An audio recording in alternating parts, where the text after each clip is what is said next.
सुबह उठकर ब्रश करते समय नोरा को अपने आसपास कुछ अजीब महसूस होता है। खतरा समझकर वो आसपास ध्यान से देखने जाती है। तब जो वो देखती है उसे उसका दिल ठंडा पड़ जाता है। असल में नोरा इस समय समुद्र के कई हजार फीट नीचे है, जहां आज तक सूरज की रोशनी नहीं पहुंची। समुद्र की इतनी गहराई में पानी का प्रेशर इतना ज्यादा होता है कि वो 1 सेकंड से भी कम समय में इंसान के शरीर को कुचलकर पानी में मिला सकता है। इसी जगह समुद्र पर रिसर्च करने के लिए एक बेस या स्टेशन बनाया गया है और उसी बेस के अंदर वो लोग रहते हैं। नोरा बताती है कि महीनों तक इतनी गहराई में रहने पर बाहर दिन है या रात ये समझना भी मुश्किल हो जाता है। कभी कभी तो सपना और हकीकत में फर्क करना भी कठिन हो जाता है, लेकिन फिर भी उन्हें अपनी ड्यूटी निभानी पड़ती है। नोरा ये बातें बता ही रही होती हैं कि अचानक पूरे बेस की लाइट्स अजीब तरह से ब्लिंक करने लगती हैं। क्या हो रहा है ये देखने के लिए जैकेट पहनकर नोरा आगे बढ़ती है। तभी उसे पता चलता है कि ऊपर से पानी लीक हो रहा है और ये दृश्य देखकर उसका दिल पूरी तरह ठंडा पड़ जाता है। समुद्र की इतनी गहराई में पानी का प्रेशर इतना ज्यादा होता है कि वो 1 सेकंड में इंसान की हड्डियों को पाउडर की तरह कुचल सकता है। लेकिन नोरा इसके बारे में ज्यादा सोच भी नहीं पाती कि अचानक बेस की दीवार टूट जाती है और अंदर पानी घुसने लगता है।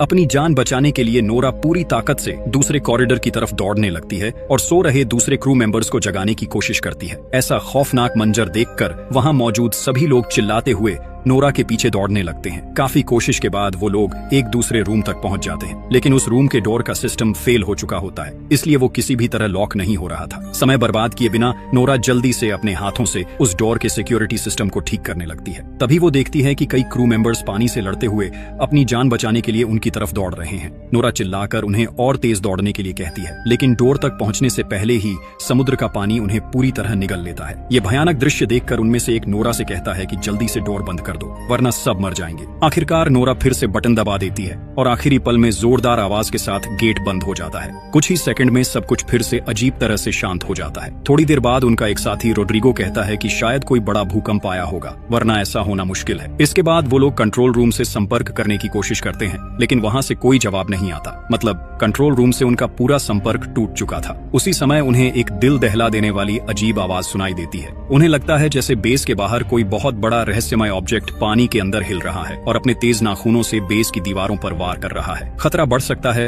ये सोचकर नोरा और रोड्रिगो देर किए बिना एस्केप पॉड्स की तरफ निकल पड़ते हैं। टूटे फूटे बेस के अंदर से गुजरते हुए वो किसी तरह सर्वर रूम तक पहुंचते हैं और खराब हो चुके कम्युनिकेशन सिस्टम को ठीक करने लगते हैं। लेकिन तभी वही डरावनी तेज आवाज फिर से पास से सुनाई देती है। अब उन्हें शक होने लगता है कि ये कोई सामान्य भूकंप नहीं हो सकता। नोरा सिस्टम का डेटा चेक करके देखती है कि पूरा बेस ताश के घर की तरह टूटकर गिर चुका है, सिर्फ कुछ ही हिस्से किसी तरह टिके हुए हैं। इसके बाद नोरा और रोड्रिगो एस्केप पॉड की तरफ जाने के लिए आगे बढ़ते हैं। टूटे फूटे बेस के अंदर से रेंगते हुए वो लोग रास्ता खोजने की कोशिश करते हैं। तभी पीछे से कोई दर्द भरी आवाज में चिल्लाता है, मुझे बचाओ। नोरा पीछे मुड़कर देखती है कि उनका साथी पॉल मलबे के नीचे दबा हुआ है। नोरा और रोड्रिगो मिलकर काफी कोशिश के बाद उसे बाहर खींच लेते हैं। अब तीनों मिलकर एस्केप की तरफ बढ़ने लगते हैं। आगे का रास्ता इतना तंग हो चुका होता है कि उन्हें रेंगते हुए आगे बढ़ना पड़ता है। सबसे आगे नोरा होती है। अचानक उसकी नजर एक डेड बॉडी पर पड़ती है। उस आदमी की आंखें अभी भी खुली हुई थी और उनमें इतना डर था कि लगता था मरने से ठीक पहले उसने कोई बहुत डरावनी चीज देखी थी। ये दृश्य देखकर उनके मन में डर बैठ जाता है कि शायद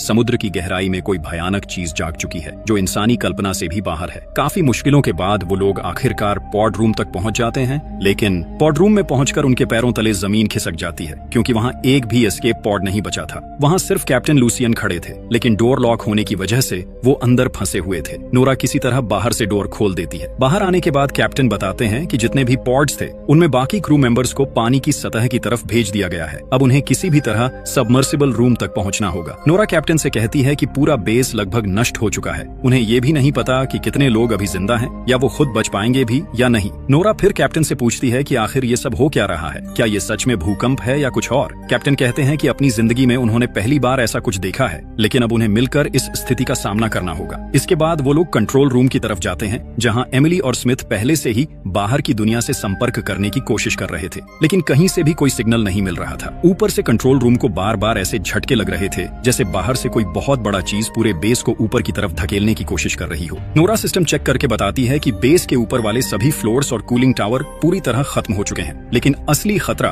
बेस का कोर है जो पूरे बेस को पावर सप्लाई देता है। वो किसी भी समय फट सकता है। अगर कोर फट गया तो धमाका इतना भयानक होगा कि एक पल में पूरा रिसर्च स्पेस राख बन जाएगा। अब उनके पास बचने का कोई रास्ता नहीं बचा क्योंकि बाकी एस्केप पॉड्स पहले ही टूटकर नष्ट हो चुके हैं। जब सब लोग अपनी निश्चित मौत मानकर उम्मीद छोड़ने लगते हैं, तभी कैप्टन कहते हैं कि उनके पास एक आखिरी मौका है। उन्हें बेस के सबसे गहरे हिस्से में जाना होगा जहां ड्रिलिंग का काम चल रहा था। शायद वहां उन्हें कोई पॉड मिल जाए। कैप्टन की ये बात सुनकर पॉल कहता है कि वो ड्रिलिंग साइट यहाँ से करीब 1.5 किलोमीटर दूर है। ऐसे हालात में वो वहाँ कैसे पहुँचेंगे? इसी बातचीत के दौरान स्मिथ को ड्रिलिंग साइट से आया आखिरी सिग्नल मिलता है, लेकिन उसे सुनकर सबकी आवाज डर से सूख जाती है क्योंकि उस सिग्नल में सिर्फ लोगों की दर्द भरी चीखें और किसी भयानक जानवर की डरावनी आवाज सुनाई दे रही थी। इसी बीच अचानक तभी पूरा बेस फिर से अजीब तरीके से कांपने लगता है। ऐसा लगता है जैसे अंधेरे में छिपा कोई दानव पूरे स्टेशन को खिलौने की तरह तोड़ देना चाहता हो। पॉल निराश होकर कहता है कि उन्हें इतनी गहराई तक ड्रिलिंग नहीं करनी चाहिए थी। शायद उन्होंने किसी ऐसे शैतान को जगा दिया है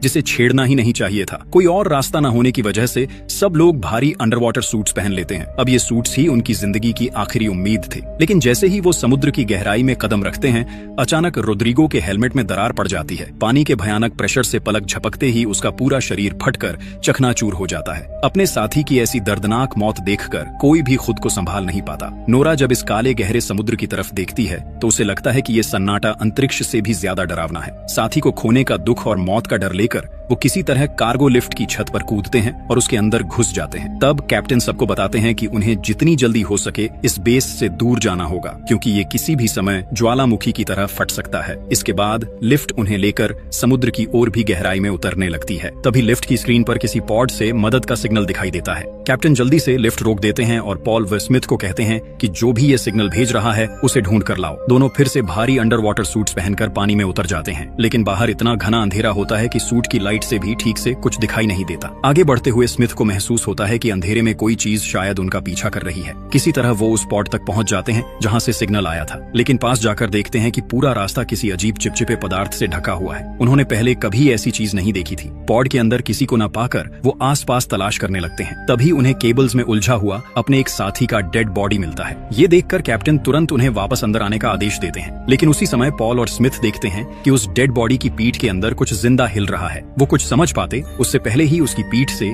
बिजली की रफ्तार से एक अजीब जानवर बाहर निकलकर पॉल पर हमला कर देता है। हालांकि स्मिथ किसी तरह उस छोटे क्रीचर को मार देता है। उस क्रीचर को साथ लेकर वो लोग फिर से लिफ्ट में वापस आ जाते हैं। पॉल बताता है कि ये जीव उस डेड बॉडी को नोच नोच कर खा रहा था। एमिली जब उस क्रीचर को देखती है तो उसे उसके आसपास तेज नुकीले पंजे दिखाई देते हैं। तब एमिली कहती है कि शायद ड्रिलिंग के दौरान उन्होंने गलती से ऐसा कोई गड्ढा खोल दिया है जहां पहले से ही अजीब और खतरनाक जीव रहते थे और अब उनकी वजह से वो गुस्से में आ गए हैं। एमिली की ये बात चल ही रही होती है कि अचानक लिफ्ट की सारी लाइट्स बंद हो जाती हैं। नोरा किसी तरह सिस्टम को फिर से ठीक करने लगती है, लेकिन जैसे जैसे लिफ्ट नीचे उतरती है बाहर से कोई बड़ा जीव उसे जोर जोर से धक्का देने लगता है। तभी पॉल की नजर टेबल पर रखे उसी छोटे क्रीचर पर पड़ती है। वो सोचने लगता है कि क्या बाहर उसका माँ है। शायद उन्होंने बहुत बड़ी गलती कर दी है। भयानक झटकों के बीच लिफ्ट के अंदर सभी लोग पत्थर की तरह चुप खड़े रहते हैं। चारों तरफ इतनी गहरी खामोशी होती है कि उन्हें अपनी धड़कन तक साफ सुनाई देती है। उसी समय कैप्टन जब लिफ्ट की छत के कांच पर टॉर्च की रोशनी डालते हैं तो अचानक एक विशालकाय क्रीचर उस कांच पर जोर से हमला कर देता है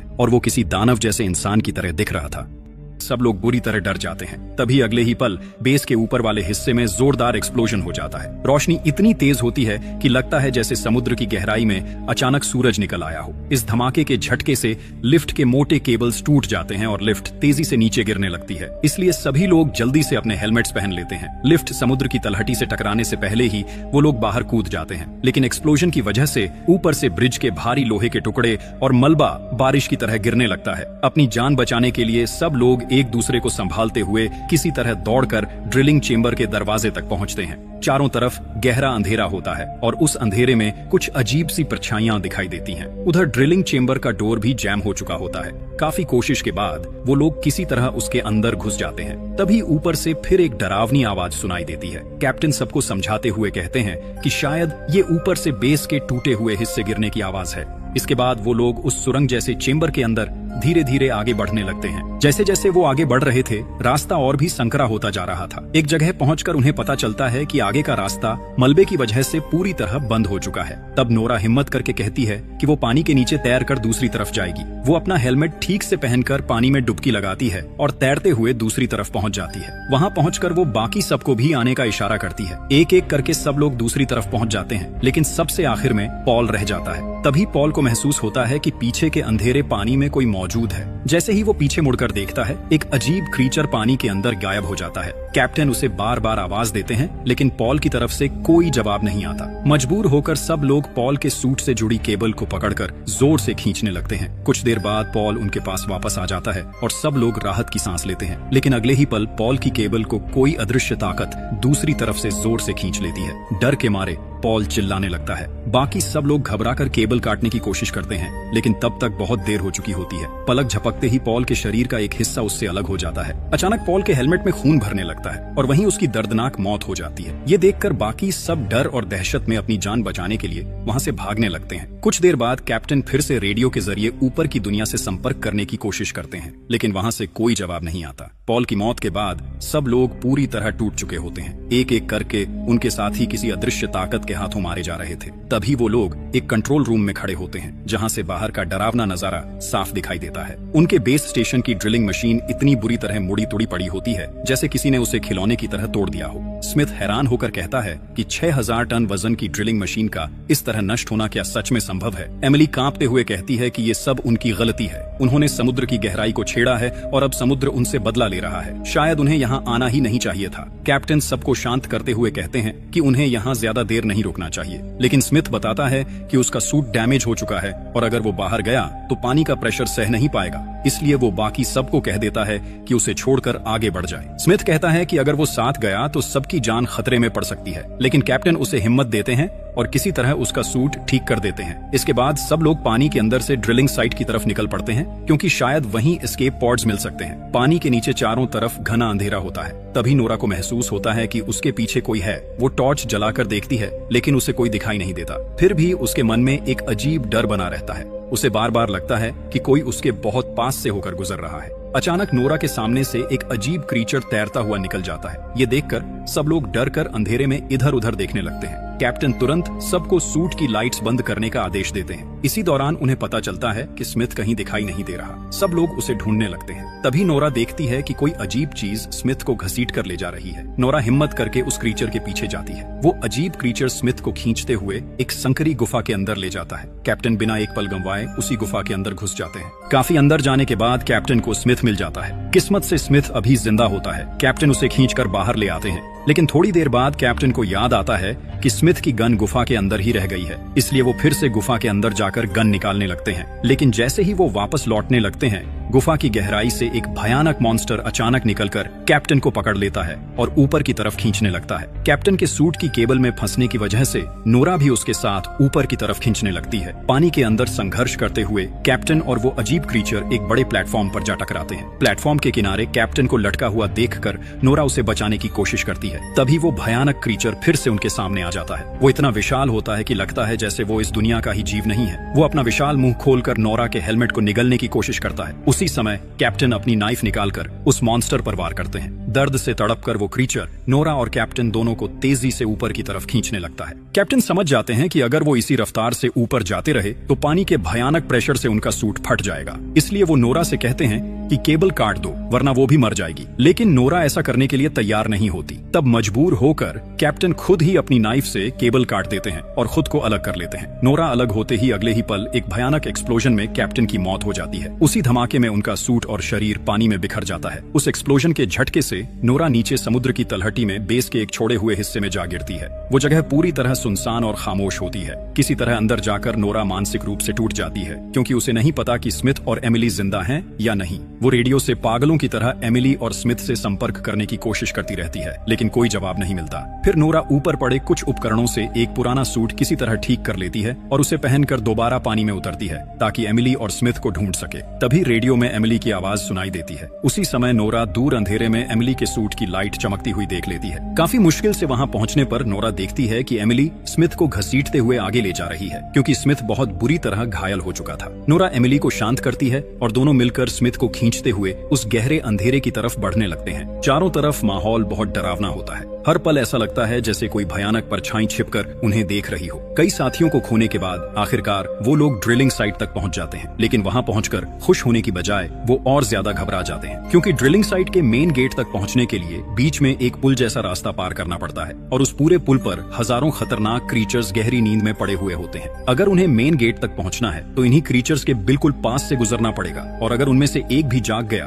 तो पल भर में हजारों जानवर उन्हें फाड़ कर खा सकते हैं। कोई और रास्ता न होने की वजह से वो धीरे धीरे आगे बढ़ने लगते हैं, लेकिन बदकिस्मती से एक क्रीचर अचानक जाग जाता है और नोरा पर हमला कर देता है। नोरा चिल्लाकर एमिली से कहती है कि वो तुरंत वहां से भाग जाए। वो क्रीचर अपना विशाल मुंह खोलकर नोरा को निगलने की कोशिश करता है, लेकिन नोरा डरने के बजाय हिम्मत दिखाती है और अपनी गन से उस क्रीचर के पेट के अंदर गोली मार देती है। दर्द से तड़पते हुए वो क्रीचर वहीं मर जाता है। इसके बाद नोरा उसका शरीर चीरकर किसी तरह बाहर निकल आती है, लेकिन तब तक आसपास के बाकी सारे मॉन्स्टर्स जागने लगते हैं। ये देखकर नोरा अपनी गन रिलोड करने ही वाली होती है कि अचानक वो देखती है कि जिस प्लेटफॉर्म पर ये क्रीचर्स उल्टे लटके हुए थे वो पूरा हिस्सा ऊपर उठकर अंधेरे में गायब हो जाता है। उसी समय नोरा सामने वाली बिल्डिंग के ऊपर एक विशाल छाया खड़ी देखती है। जब वो उस छाया पर गोली चलाने के लिए ध्यान से देखती है तो उसके दिल की धड़कन लगभग रुक जाती है। उसके सामने एक दानव जैसा समुद्री राक्षस खड़ा होता है। वो इतना विशाल था कि उसके सामने 50 मंजिला बिल्डिंग भी खिलौने जैसी लगती थी। अपनी जान बचाने के लिए